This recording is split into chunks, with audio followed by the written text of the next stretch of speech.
संस्थापकाय च धर्मस्य सर्वधर्मस्वरूपिणे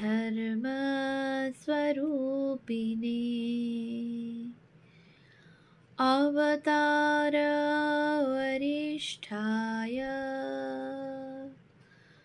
रामकृष्णाय ते नमः। শ্রী শ্রী রামকৃষ্ণ কথামৃত দ্বিতীয় খণ্ড। তব কথামৃতম তপ্ত জীবনম কবিভিড়িতম কলমশাপহম শ্রবণমঙ্গলম শ্রীমদাততম ভুবি গৃণন্তি ये পুরিদা জনা। শ্রীমদ্ভাগবত গোপী গীতা, পৃষ্ঠা সংখ্যা 978, 1885, 27 অক্টোবর। ত্রিংশ পরিচ্ছেদ, গৃহস্থ ও নিষ্কাম কর্ম, থিওজফি। শ্রী রামকৃষ্ণ শ্যাম বসুর প্রতি। সংসার ধর্ম, তাতে দোষ নাই, কিন্তু ঈশ্বরের পাদপদ্মে মন রেখে কামনাশূন্য হয়ে কাজকর্ম করবে। এই দেখো না, যদি কারো পিঠে একটা ফোঁড়া হয়, সে যেমন সকলের সঙ্গে কথাবার্তা কয়, হয়তো কাজকর্মও করে, কিন্তু যেমন ফোঁড়ার দিকে তার মন পড়ে থাকে সেই রূপ। সংসারে নষ্ট মেয়ের মতো থাকবে, মন উপপতির দিকে, কিন্তু সে সংসারের সব কাজ করে। ডাক্তারের প্রতি। বুঝেছ? ডাক্তার: ও ভাব যদি না থাকে বুঝবো কেমন করে? শ্যাম বসু: কিছু বোঝো বই কি। সকলের হাস্য। শ্রী রামকৃষ্ণ হাসিতে হাসিতে: আর ওই ব্যবসা অনেক দিন ধরে করছেন, কি বলো? সকলের হাস্য। শ্যাম বসু: মহাশয়, থিওজফি কি রকম বলেন?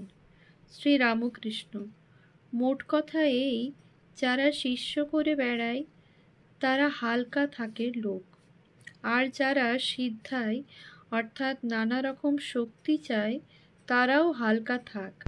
যেমন গঙ্গা হেঁটে পার হয়ে যাব, এই শক্তি। অন্য দেশে একজন কি কথা বলেছে তাই বলতে পারা, এই এক শক্তি। ঈশ্বরের শুদ্ধাভক্তি হওয়া এইসব লোকের ভারী কঠিন। শ্যাম বসু: কিন্তু তারা, থিওজফিস্টরা, হিন্দু ধর্ম পুনঃস্থাপিত করবার চেষ্টা করছে। শ্রী রামকৃষ্ণ: আমি তাদের বিষয় ভালো জানি না। শ্যাম বসু: মরবার পর জীবাত্মা কোথায় যায়? চন্দ্রলোকে, নক্ষত্রলোকে ইত্যাদি, এসব থিওজফিতে জানা যায়। শ্রী রামকৃষ্ণ: তা হবে। আমার ভাব কীরকম জানো? হনুমানকে একজন জিজ্ঞাসা করেছিল আজ কি তিথি। হনুমান বললে, আমি বার, তিথি, নক্ষত্র এসব কিছু জানি না, কেবল এক রাম চিন্তা করি। আমার ঠিক ওই ভাব। শ্যাম বসু: তারা বলে মহাত্মা সব আছেন। আপনার কি বিশ্বাস?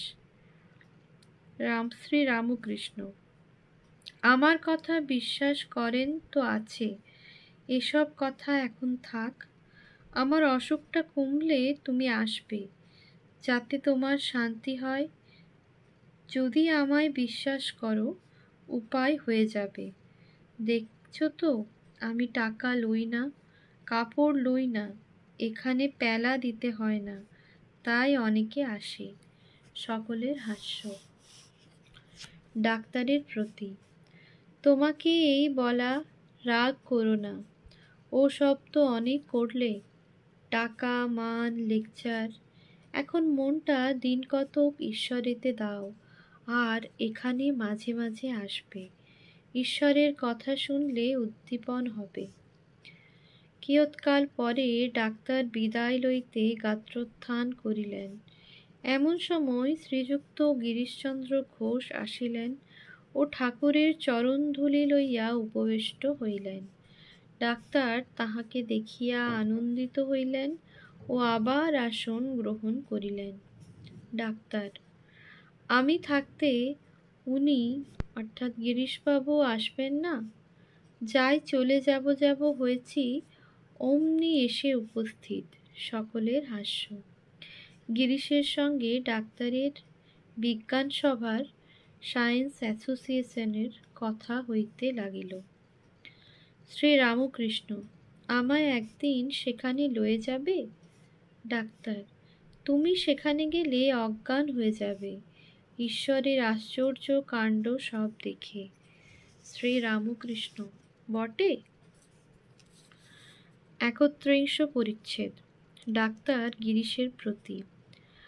আর সব করো, but do not worship him as god. ঈশ্বর বলে পূজা করো না। এমন ভালো লোকটার মাথা খাচ্ছ? গিরিশ, কি করি মহাশয়? যিনি এ সংসার সমুদ্র ও সন্দেহ সাগর থেকে পার করলেন, তাকে আর কি করব বলুন? তার গু কি গু বোধ হয়? ডাক্তার, গুর জন্য হচ্ছে না, আমারও ঘৃণা নাই। একটা দোকানির ছেলে এসেছিল, তা বাহ্যে করে ফেললে। সকলে নাকে কাপড় দিলে। আমি তার কাছে আধ ঘণ্টা বসে নাকে কাপড় দিই নাই। আর মেথর যতক্ষণ মাথায় করে নিয়ে যায়, ততক্ষণ আমার নাকে কাপড় দেবার জো নাই। আমি জানি সেও যা, আমিও তা। কেন তাকে ঘৃণা করব?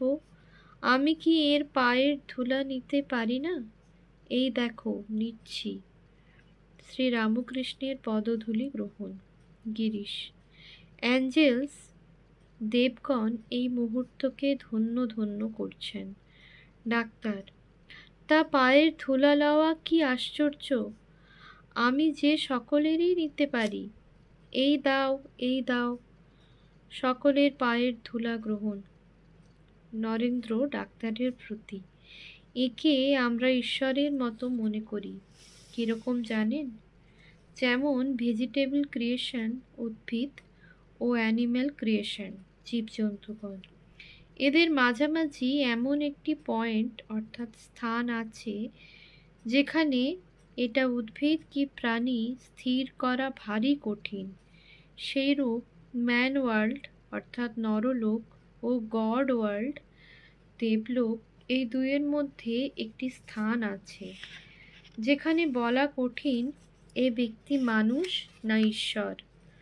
ডাক্তার, ওহে, ঈশ্বরের কথায় উপমা চলে না। নরেন্দ্র, আমি গড অর্থাৎ ঈশ্বর বলছি না, গড লাইক ম্যান অর্থাৎ ঈশ্বরতুল্য ব্যক্তি বলছি। ডাক্তার, ওসব নিজের নিজের ভাব চাপতে হয়, প্রকাশ করা ভালো নয়। আমার ভাব কেউ বুঝলে না। মাই বেস্ট ফ্রেন্ডস, যারা আমার পরম বন্ধু, আমায় কঠোর নির্দয় মনে করে। এই তোমরা হয়তো আমায় জুতো মেরে তাড়াবে। শ্রীরামকৃষ্ণ ডাক্তারের প্রতি। সে কি, এরা তোমায় কত ভালোবাসে! তুমি আসবে বলে বাসকসজ্জা করে জেগে থাকে। Girish, everyone has the greatest respect for you. সকলেই আপনাকে যৎপরণাস্তি শ্রদ্ধা করে। ডাক্তার, আমার ছেলে, আমার স্ত্রী পর্যন্ত আমায় মনে করে হার্ড হার্টেড, স্নেহ মমতা শূন্য। কেননা আমার দোষ এই যে আমি ভাব কারু কাছে প্রকাশ করি না। গিরিশ, তবে মহাশয়, আপনার মনের কবাট খোলা তো ভালো, at least out of PT for your friends, বন্ধুদের প্রতি অন্তত কৃপা করে, এই মনে করে যে তারা আপনাকে বুঝতে পারছে না। ডাক্তার, বলবো কি হে, তোমাদের চেয়েও আমার ফিলিংস ওয়ার্কড আপ হয়, অর্থাৎ আমার ভাব হয়। নরেন্দ্রের প্রতি। I shed tears in solitude. আমি একলা একলা বসে কাঁদি। মহাপুরুষ ও জীবের পাপ গ্রহণ, অবতার আদি ও নরেন্দ্র। ডাক্তার শ্রীরামকৃষ্ণের প্রতি। ভালো, তুমি ভাব হলে লোকের গায়ে পা দাও, সেটা ভালো নয়। শ্রীরামকৃষ্ণ, আমি কি জানতে পারি কারো গায়ে পা দিচ্ছি কি না? ডাক্তার, ওটা ভালো নয়, এটুকু তো বোধ হয়। শ্রীরামকৃষ্ণ, আমার ভাবাবস্থায় আমার কি হয় তা তোমায় কি বলবো? সে অবস্থার পর এমন ভাবি বুঝি রোগ হচ্ছে ওই জন্য। ঈশ্বরের ভাবে আমার উন্মাদ হয়, উন্মাদে এরূপ হয় কি করব? ডাক্তার, ইনি মেনেছেন। He expresses regret for what he does. কাজটা সিনফুল, অন্যায়, এটি বোধ আছে। শ্রীরামকৃষ্ণ নরেন্দ্রের প্রতি, তুই তো খুব শর্ট, অর্থাৎ বুদ্ধিমান। তুই বল না, একে বুঝিয়ে দে না। গিরিশ ডাক্তারের প্রতি, মহাশয়, আপনি ভুল বুঝেছেন। উনি সেজন্য দুঃখিত হননি। এর দেহ শুদ্ধ অপাপবিদ্ধ। ইনি জীবের মঙ্গলের জন্য তাদের স্পর্শ করেন। তাদের পাপ গ্রহণ করে এর রোগ হওয়ার খুব সম্ভাবনা, তাই কখনো কখনো ভাবেন।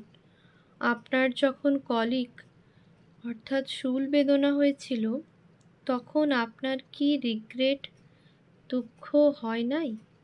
কেন রাত জেগে এত পড়তুম? তা বলে রাত জেগে পড়াটা কি অন্যায় কাজ? রোগের জন্য রিগ্রেট, দুঃখ কষ্ট হতে পারে, তা বলে জীবের মঙ্গল সাধনের জন্য স্পর্শ করাকে অন্যায় কাজ মনে করবেন না। ডাক্তার অপ্রতিভ হইয়া গিরিশের প্রতি, তোমার কাছে হেরে গেলুম, দাও, পায়ের ধুলা দাও। গিরিশের পদধূলি গ্রহণ।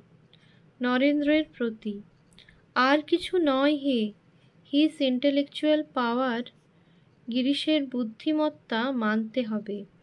নরেন্দ্র ডাক্তারের প্রতি, আর এক কথা দেখুন, একটা সায়েন্টিফিক ডিসকভারি, জড় বিজ্ঞানের সত্য বাহির করবার জন্য আপনি লাইফ ডিভোট অর্থাৎ জীবন উৎসর্গ করতে পারেন। শরীর, অসুখ ইত্যাদি কিছুই মানেন না। আর ঈশ্বরকে জানা গ্র্যান্ডেস্ট অফ অল সায়েন্সেস, শ্রেষ্ঠ বিজ্ঞান। এর জন্য ইনি হেলথ রিস্ক, শরীর নষ্ট হয় হোক, এরূপ মনের ভাব করবেন না। ডাক্তার, যত রিলিজিয়াস রিফর্মার ধর্মাচার্য হয়েছে, জিসাস, যিশু, চৈতন্য, বুদ্ধ, মহম্মদ, শেষে সব অহংকারে পরিপূর্ণ। বলে, আমি যা বললুম তাই ঠিক। এ কি কথা? গিরিশ ডাক্তারের প্রতি, মহাশয়, সে দোষ আপনারও হচ্ছে। আপনি একলা, তাদের সকলের অহংকার আছে। এ দোষ ধরাতে ঠিক সেই দোষ আপনারও হচ্ছে। ডাক্তার নীরব হইলেন। নরেন্দ্র ডাক্তারের প্রতি, we offer to him worship bordering on divine workshop. We offer to him worship bordering on divine worship. একে আমরা পূজা করি, সে পূজা ঈশ্বরের পূজার প্রায় কাছাকাছি। ঠাকুর শ্রীরামকৃষ্ণ আনন্দে বালকের ন্যায় হাসিতেছেন। ওম শান্তি শান্তি শান্তি। হরি ওম তৎসৎ। শ্রীরামকৃষ্ণার্পণমস্তু।